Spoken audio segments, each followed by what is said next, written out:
This is After the Fire, a series about history after the events. Each season follows the long relationship between two worlds.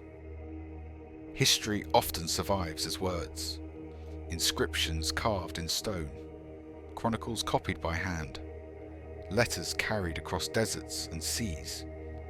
But just as often, history is shaped by words that never arrived, messages that were delayed, altered, or simply never written down. Between Iran and India, diplomacy was frequently indirect. Distance, intermediaries, and changing power meant that much of what passed between these worlds did so imperfectly, or not at all. What remains is a record full of gaps. If this speaks to you, stay with us. Like, subscribe, and tell us what you think. Chapter 1. When distance writes the message from the Achaemenid period onward, contact between Iran and India relied on layers of mediation. Orders travelled through satraps. Information moved slowly. What arrived at the far end of an empire was often already transformed. Even in moments of clear political contact, such as the treaties between Seleucid rulers and the Mauryan court, we glimpse only fragments. Greek accounts describe embassies and exchanges, but Indian sources remain largely silent about the same encounters. What one side recorded carefully, the other absorbed without comment. This asymmetry matters. It reminds us that diplomacy is not only about what is said, but about what is considered worth remembering. Messages that mattered to one court might be routine to another. Silence does not always mean absence. Sometimes it means familiarity. Over time, distance amplified this effect. Iran and India often knew of each other without needing to explain themselves in writing. Recognition replaced correspondence. Chapter 2.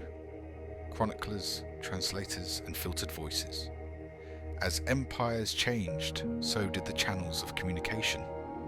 Under Islamic rule, Persian became a language of administration and historiography across much of the eastern Iranian world and into South Asia. Chroniclers wrote for courts, not for posterity. They selected events that reinforced legitimacy and coherence. India often appeared in these texts as a region rather than a partner, a place described through conquest narratives, marvels, or inherited stereotypes. Yet beneath these descriptions lay much older, quieter connections that went unrecorded. Translation further complicated matters. Texts moved between languages, Sanskrit, Persian, Arabic, but meaning shifted with each passage. Concepts were approximated, context was lost. What survived was often what could be made legible to a new audience.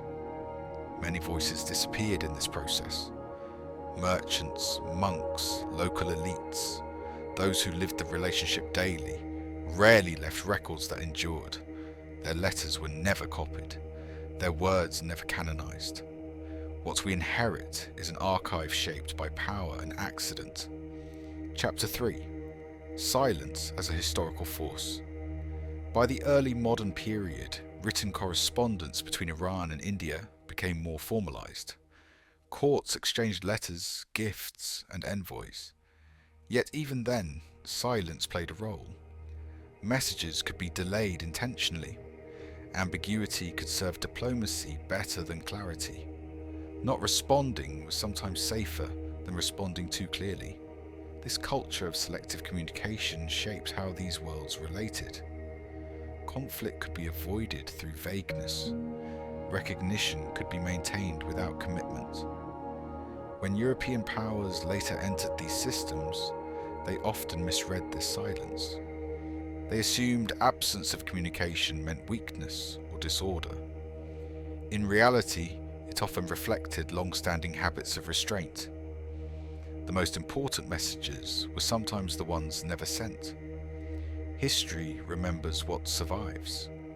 But between Iran and India, much of the relationship unfolded without leaving clear textual traces. It lived in practice, in habit, in unrecorded understanding. After the fire of empire, what remains is not only what was written, but what was left unsaid. And sometimes silence tells us more than letters ever could. Stay with us, like, subscribe, and tell us what you think.